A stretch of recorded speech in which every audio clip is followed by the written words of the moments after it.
Hello, everyone, and welcome to another episode of the podcast Coffee with YEA. My name is Softic, the young European ambassador for Western Balkans coming from Bosnia and Herzegovina. And I have the pleasure to have a virtual coffee today with someone that I'm sure we all know. My guest today is Bogdan Stevanovic, or better known as Bogdan. So, Bogdan, welcome to our podcast. Thank you very much for inviting me. It's my pleasure today to be with you, and I'm sure we're going to have a nice talk today about all the topics that you might be interested to know about me, and maybe I have some questions back for you, so you never know. It will be a pleasure. For the start, tell us something about yourself for our listeners that are maybe not so sure about your presence and the work you do. Okay, so my name is, as you said, Bogdan Stevanovic. I'm a blogger, writer, and activist from Belgrade. I was born in Belgrade 32 years ago, but today I'm living in Barcelona, in Spain. During last 7 years, this has been my hometown. I decided to move in 2015 from Belgrade to Barcelona. I finished my master degree here in Barcelona, and my vocation would be travel journalist. Although I'm not that's not what I'm doing in my life, but writing is deeply connected with journalism. So it came through that. Like my writing was born during my master studies.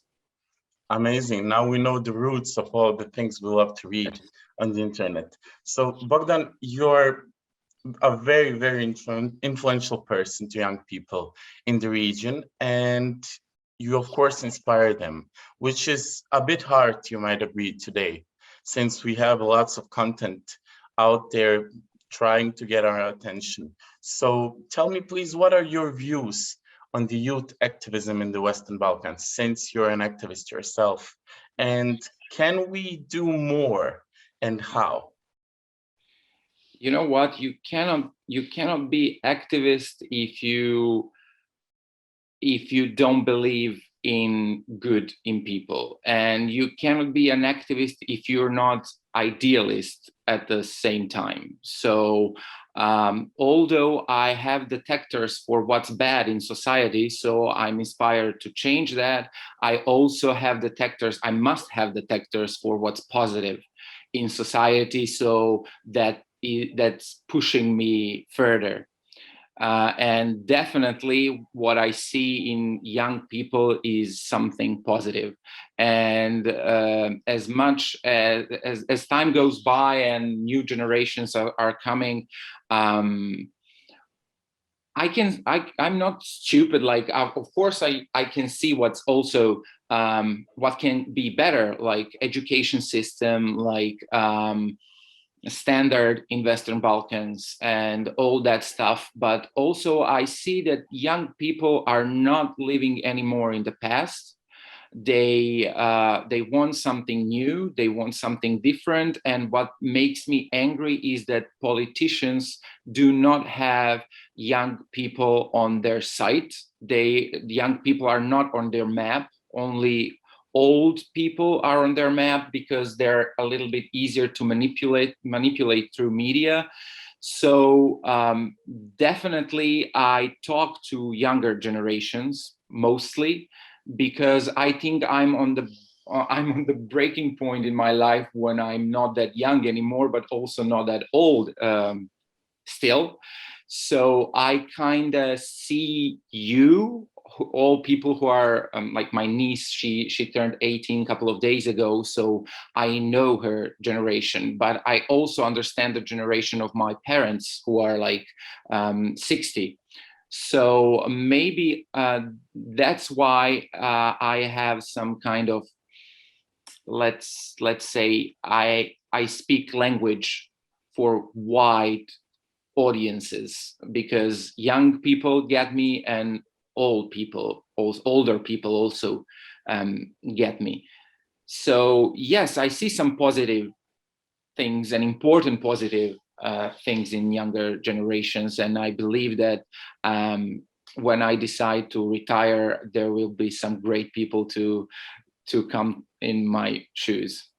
I hope you won't retire that soon, because I must say there are a lot of people from all generations reading the things you write and publish, not only in your blogs, but also books. And that's why I really wanted to ask you this question, because we live in the era of digitalization, and all kinds of arts, including literature, have faced this challenge, especially during COVID. So how do you see this situation today? I mean, how do you motivate young audiences to interact, to read your books, not only buy them, and also to read your articles, blog posts, not only Instagram posts? You know what? A lot of people are talking like nobody reads anymore, and especially books, and that's so dated and old. But I think it's in human nature that we need to read. We need to nurture that part of our soul. So it's like it's too old-fashioned to hug. Let's just send smiley to each other online. So it's not going that way, you know. Like people want to read, people need to read, people have the need, the human need to read. So in that aspect, it's kind of easy when you know the language of those people, when you share the same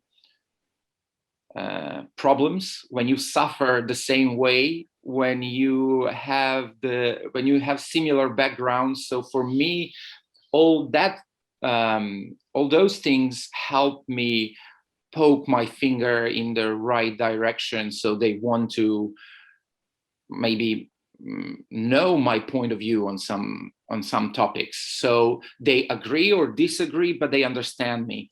So the only thing I'm noticing is that maybe the form or the style of nowadays writers has changed a little bit because of internet and digitalization of what you said, of like, you know, like now, before people used to buy newspapers, a short form of news, and then sit and have a coffee and read. And now it's a little bit different. Like they get takeaway coffee from the nearby coffee shop, and they read on their phones on the way to work or on their break. But it's just they still read. So as long as you know how to follow those changes, digital changes, and follow with the language, with the topics, with how you write, with how big are those articles, how the language you use, people gonna read what you write. So it's like we live in the time when there's a huge need for storytelling, and who understands that and who is interested in telling his or her story is on a good path. So I don't find this time threatening to any artist, in the sense like artists and writers and painters and actors are going to disappear. It's just we need to adapt, but not lose the power that has been given to us to tell the story, to transmit the energy, to capture the moment. So you need to focus on where's your inspiration coming from, and mine is coming from storytelling, from telling stories and writing. So that's my job. Will I gonna write, whether I'm gonna write online or on my blog or on the paper using the pen, it doesn't matter. It's like, it's just the lamp is different, but the light is always the same. I completely agree, and you've proven that. You already told us some formulas that work in the era, and for sure they work, because your articles have been read thousands of times. Your books are performing just great. But what's triggering me is the artistic expression itself. I'm asking myself constantly, and my peers also, is or can writing and artistical expression as such be a driver for change and the bridge that will connect us all in the Western Balkans and also globally? What do you think about that?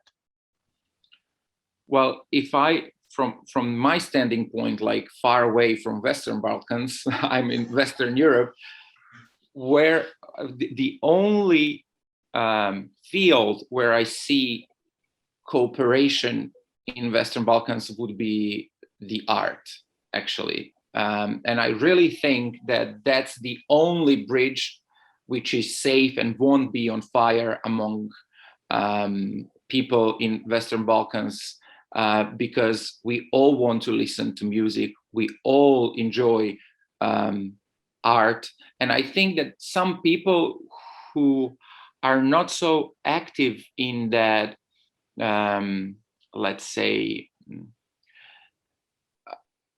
like artistic fields, like they're more observant than they are actively participating, like they're not making art, they're consuming art, but on unconscious level.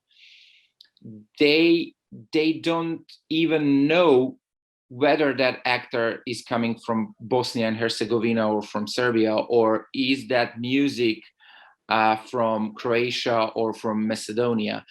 They just, it's the only safe place. Like, I think that art is shelter for human soul, the safest shelter that it's on planet Earth, not only on Western Balkans, but in the world. Like, when you want to cry, you play music. When you want to feel the catharsis, you go to theater. When you want to go deep inside someone's life, you read a book.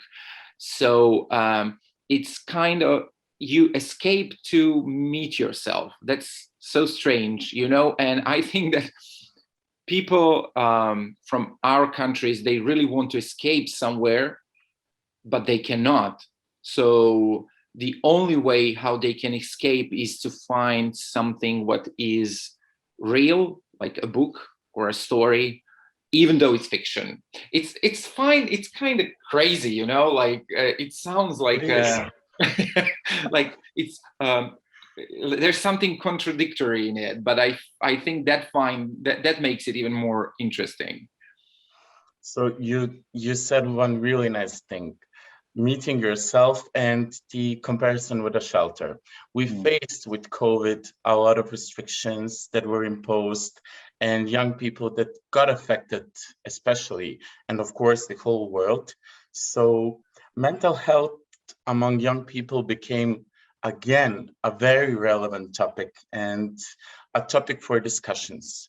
But do you think that your activism through blogs, books, and social media, especially in times of COVID, helped us understand a little bit better that it's okay not to be okay and that we must talk with each other? Because I don't know if you agree, but we lost kind of ourselves during the time of the pandemic, the first few months. So what's your opinion on that?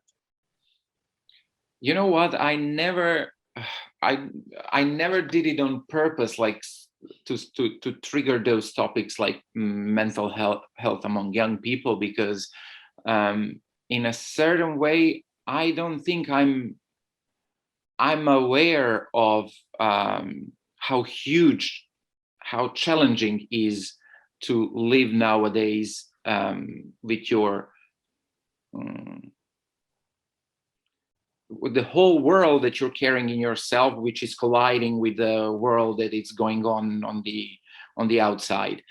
But you know what? In that sense, I think I am that young person who has some kind of mental health challenges. You know, like I wouldn't say problems, I would say challenges, because there are some problems, and on that scale I don't see myself as having problems, but definitely having challenges. So I think that younger generation is on the point where those mental health problems are becoming so big that we cannot stay quiet anymore.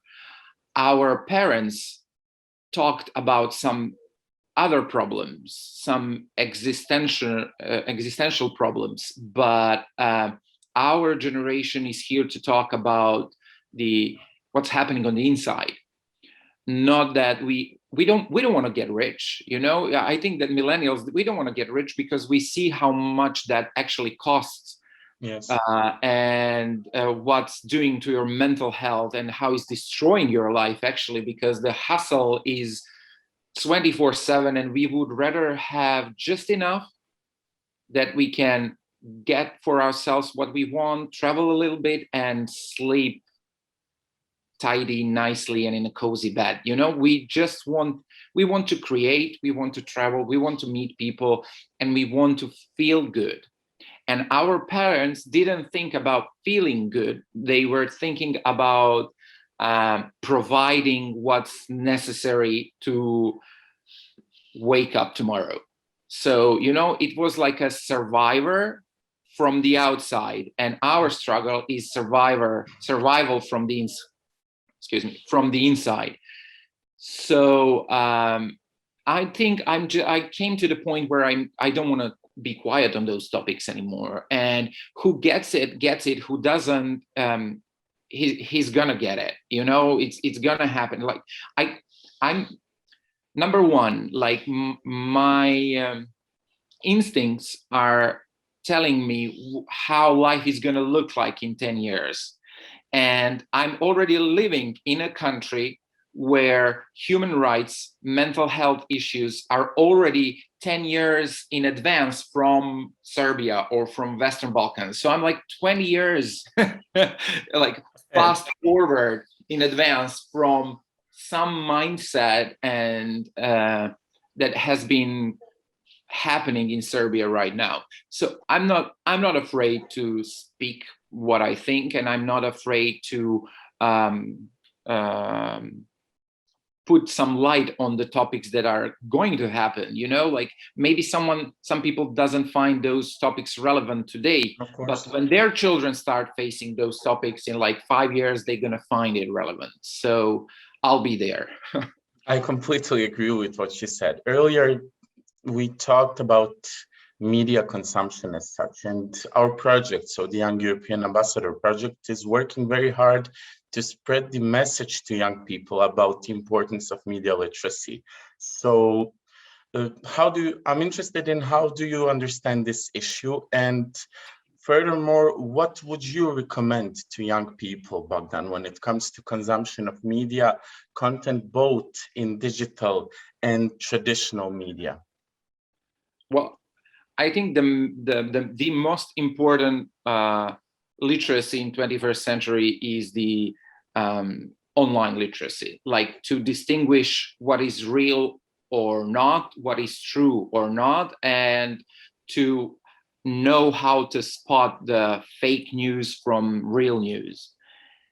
Because we live in the world where there's never been this much information around us, but we don't know how to sort and sift those informations to make the real picture.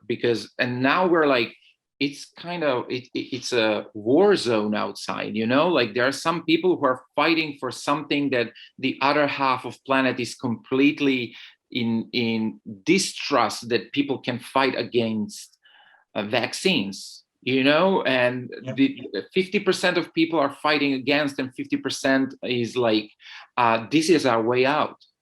So it's a war zone without weapons. It's a war zone with information, and there are few people, like in every war, who are getting rich from those wrong information. So it's like, it's completely crazy. And I'm so happy that you asked me this question, and through that question you explain a little bit that's something what you're working on and fighting for, that online literacy. And I also have my best friend, she's working in Belgrade as a fact checker.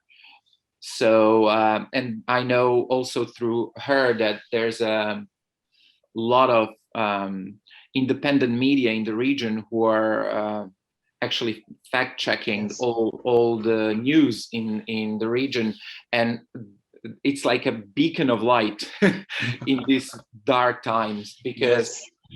you don't people. I on one hand, I do understand that people have difficulties to know what the real news are and what fake news are, but for me it's a little bit interesting to observe the fact that people do not question the source of the news. So that might be my advice, like go and check where that news coming from. If you do not know the website you're reading from, if you never heard about that person, if you Google that person and you find only irrelevant information about his work, it's not something you should be talking about, or to spread that news among other people or your family. So, but you know what? That requires some work, some mental work, some extra time for that person. And people go, like we've been living in for like decade in. We want sensation, we want gossip, we want virtual enemy, so we will Yes. feel better. So we need to fight with something or someone, or someone's threatening us, and we cannot believe that we might be living in the world of right now during pandemic of charity and togetherness. Vaccines are for free. People, like the humanity, got together and make those vaccines the Yes. fastest possible, in the fastest possible way, so we can continue living our lives. So you know what, like it's like question the sources. Like when you read the news, think of who wrote the news, and if you cannot find the source, it's not a news, it's a fake news, and stop even thinking about it. I completely agree. It's interesting you're talking today a lot about mental health, mental work, working on yourself. And I'm sure since we live in the digital era that hate speech also comes through your comments and to your work. So my next question is regarding hate speech. How do you handle it? And how, or do you even try to motivate all your followers and readers to a different path? How much do we even care about the things that we write and publish online? You know what, because I'm living online since 2014, so it's almost a decade, and it has been challenging in the beginning, but then I realized that the only thing I can think about and care about is that I can control myself not to be triggered with those hate comments and convert myself into a hater, if you get me. Like I don't want to go down in that mud and triggering them back again on me or on someone else. So it's not about ignoring, it's about managing your own focus. I know they exist. It's happening. It's an ongoing topic, but you can always choose to educate or to fight with them. Absolutely. So I try to do some kind of education, because I'm not like a professor. I can be like an example of what means not to be drowned in hate comments and hate speech. So I always say, you can say what you want, but in a nice way. The moment you start being rude and you're not saying in a polite way, it's going to go in hate speech. So you can speak your mind and then be polite. And in the end, you're going to be just stupid. You're not going to be a hater. It tells a lot about you. It doesn't tell about anyone you're talking about. So in the end, it's about you. And what I can do from my point of view, it's like, because I'm exposed. You know what? When you write a book, you have enough time to mold it until it goes out on the shelves. But when you write online, the moment you click publish, you're exposed to people who are following you or to anyone online. So I needed to find a way to it's kind of window. I see you, but I cannot hear you. It's like a bulletproof window. I can see some bullets coming on me, but nothing's happening. So that's the way how I managed to expose myself, to be there, but actually not to be there. I don't know if you get me. That's how I'm managing my social media and my blog and me existing online. Bogdan, to be honest, I could talk like this for hours, but our time is slowly passing, and we reached actually the final question of today's podcast. So I wanted to ask you, have you heard about the Creative Europe program? No, I haven't, but I would love to hear more. So Creative Europe is actually a platform that is supporting artists and distribution of creative programs and arts all across Europe, and it's open for the Western Balkans as well. So it's a platform that is actually trying to motivate us to work more closely together, write more, produce more, create more art together. And the question for you is, how did you motivate people to support your creativity? What was the process like? The only thing I can say, it's like we're gonna survive through every hardship only with art. And so be nice to people who are following their bliss and trying to make living of it, who are not accepting the reality on the outside, but trying to convey their own reality from the inside, because maybe there's a cure. Because we tried a lot from the outside. We're doing everything, we're even trying to reach other planets. We are trying to clone ourselves, but it's not working. The happiness is not there, so artists are trying to give you something from within, and just try to understand how beautiful, how painful for them that is. And if you do not have respect, maybe even for their work, have respect for their struggle and for their hard work, in the sense like the thing you need as the thing you see as a final result, it has been so much love, pain, work, sleepless nights, doubts, and fears in it, that it deserves respect. So artists maybe just ask, don't make this harder for me if you cannot motivate me. Just mind what you're telling to artists, because they are like fine souls. You can wink at us and we're gonna be frightened more than like wink at you back.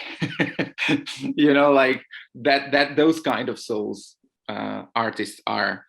So I'm really encouraged with the fact that there's programs like that, and I'm really wishing you all the best in making this Western Balkans the better place for artists and actually for living. Thank you very much, Bogdan. It was a pleasure to talk to you today, and we hope to see you soon in the Western Balkans, maybe at some book promotion or open talk with you. It was a real pleasure, and thank you very much for inviting me. And definitely, I would love to meet you in person and to spend some more time and talk about these interesting topics. And count on me in any project you do and everything what you do in future. I would be honored to support you. Thank you very much, Bogdan. See you at any other opportunity.